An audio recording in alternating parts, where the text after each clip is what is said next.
राधे राधे दोस्तों, मकर संक्रांति की आप सभी को बहुत बहुत बधाई हो।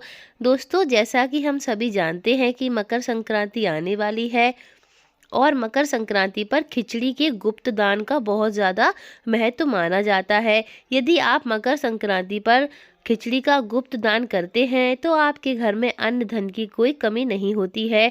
मकर संक्रांति पर किया गया दान कई हजार गुना फल देता है। तो देखिए, आज के वीडियो में हम आपको बताएंगे कि आप मकर संक्रांति पर किस तरीके से खिचड़ी का गुप्त दान कर सकते हैं। तो चलिए फ्रेंड्स, वीडियो शुरू करते हैं। और अभी तक आपने अगर हमारे चैनल को सब्सक्राइब नहीं किया है तो प्लीज़ हमारे चैनल को सब्सक्राइब कर दें। फ्रेंड्स, खिचड़ी का दान करने के लिए हमें सबसे पहले यहाँ पर चावल ले लेंगे और चावल के साथ खिचड़ी में डालने के लिए हमें यहाँ पर दाल लेनी होती है। तो दाल चावल की खिचड़ी दान करने के लिए हमने यहाँ पर मूंग की दाल ली है। अगर आप शनिदेव को खुश करना चाहते हैं, यानी कि अगर आप शनिदेव को खुश करने के लिए यहाँ पर काली उड़द की दाल भी ले सकते हैं। तो इस तरीके से यहाँ पर हमने दाल चावल को अच्छे से मिला लेंगे। तो इस तरह से हम यहाँ पर दाल चावल को मिलाकर अपनी खिचड़ी तैयार कर लेंगे। और यहाँ पर हमने जो दाल चावल की क्वांटिटी ली है वो आप यहाँ पर ज़्यादा भी ले सकते हैं, यानी कि आप जितना दान करना चाहते हैं उतनी यहाँ पर आप खिचड़ी ले सकते हैं। तो वो आपके अकॉर्डिंग है कि आप यहाँ पर कितना दान करना चाहते हैं। मैं तो सिर्फ आपको बता रही हूँ कि आप किस तरीके से मकर संक्रांति पर खिचड़ी का दान कर सकते हैं। तो यहाँ पर हमने दाल चावल को अच्छे से मिक्स कर लिया है। आप यहाँ पर और भी दाल चाहें तो मिक्स कर सकते हैं। और इसके बाद हमें तिल और गुड़ का एक लड्डू बनाना है। ये लड्डू बनाना बहुत ही आसान है। सबसे पहले आप गुड़ ले लीजिए और उसको थोड़ा सा अच्छे से कूट लीजिए और उसमें अब हम तिल मिला लेंगे। तो जितना आप गुड़ आपने लिया है उसी हिसाब से उसमें हम तिल मिलाएंगे और इसके बाद हम इसे हाथों से अच्छे से मिक्स कर लेंगे। मैंने गुड़ को पहले से ही अच्छे से कूट लिया था तो ये आसानी से मिक्स हो जाएगा। एक बात का ध्यान रखिएगा कि हमें ना तो इसे गर्म करना है और ना ही इसमें घी डालना है। हमें बस गुड़ और तिल का एक लड्डू बनाना है। तो फ्रेंड्स, आप चाहें तो इसे पहले अच्छे से मिक्स कर लें और इसके बाद इसका एक लड्डू बना लें। तो बहुत ही आसानी से ये लड्डू बन जाएंगे। तो आप चाहें तो 365 लड्डू भी इस दिन दान कर सकते हैं, यानी कि 1 साल के लड्डू आप मकर संक्रांति के दिन दान कर सकते हैं। इसी तरीके से बनाकर आपको ये लड्डू दान करने होते हैं।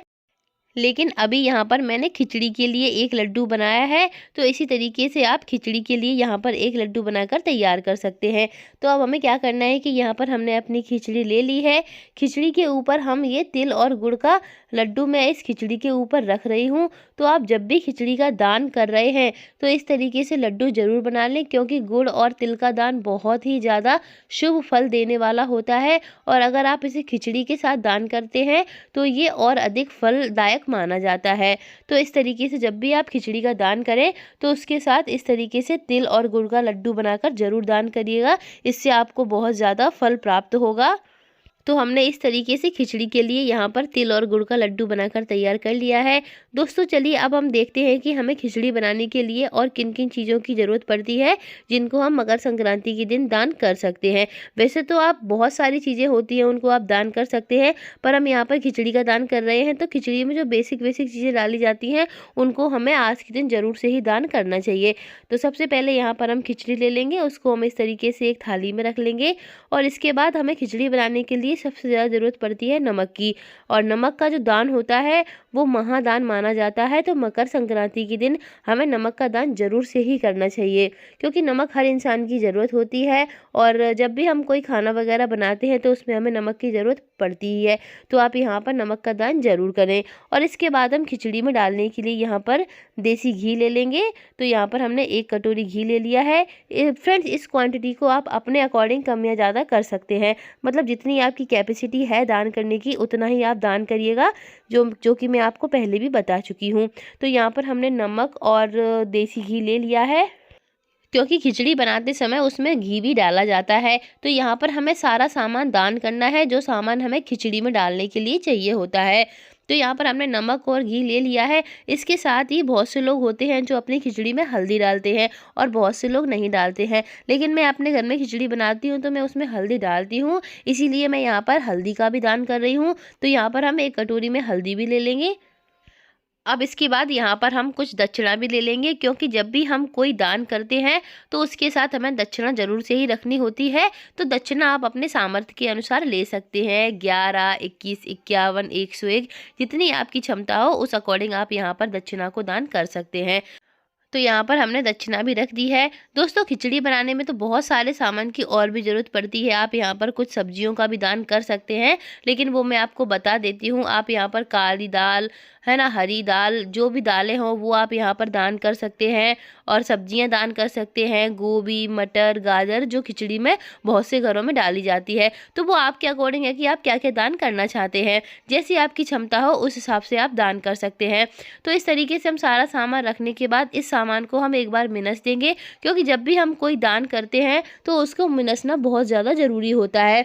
तो हम इन सारे सामान को मिनस देंगे और मिनसने के बाद हमें इन सबको दान करना होता है। तो देखिए, जब आप इन चीज़ों का दान करेंगे यानी कि बाहर लेकर जाएंगे तो आप लिफाफे में लेकर जा सकते हैं और उसमें आप ये सारी चीज़ें रख लें और एक बड़े से बैग में लिफाफे रखकर आप ये चीज़ें बाहर दान करके आ सकते हैं। लेकिन ये चीज़ें आपको गुप्त तरीके से ही दान करनी है, यानी कि आप खिचड़ी का दान करने जा रहे हैं तो ये बात आपको किसी को बतानी नहीं है कि आप खिचड़ी का दान करने जा रहे हैं, क्योंकि आपको ये जो दान है वो बिल्कुल गुप्त तरीके से करना है। कहते हैं कि जो दान हम गुप्त तरीके से करते हैं उसका हमें बहुत ज़्यादा फल प्राप्त होता है, तो और ये महाफलदायक भी होता है। तो आप ये खिचड़ी किसी गरीब को दान कर सकते हैं, या फिर आप ये खिचड़ी मंदिर के बाहर पहुंचा सकते हैं कि मंदिर के बाहर बहुत सारे भिखारी वगैरह बैठे रहते हैं, तो उनको आप ये खिचड़ी दान कर सकते हैं। बस आपको इस बात का ध्यान रखना है कि आप जब भी कोई दान करें तो उसको गुप्त तरीके से ही करें, और विशेषकर खिचड़ी का दान तो हमें गुप्त तरीके से ही दान करना चाहिए, तभी हमें उसका पुण्य फल प्राप्त होता है। तो आप इस तरीके से मकर संक्रांति के दिन गुप्त दान कर सकते हैं खिचड़ी का। और अगर आपको ये वीडियो पसंद आया हो तो प्लीज़ चैनल को सब्सक्राइब ज़रूर कर दें। और मकर संक्रांति से जुड़े हुए और भी अगर आप वीडियोस देखना चाहते हैं तो उसकी लिंक मैंने डिस्क्रिप्शन में दे दी है, आप वहाँ पर जाकर चेक कर सकते हैं। धन्यवाद, मिलते हैं अगले वीडियो में।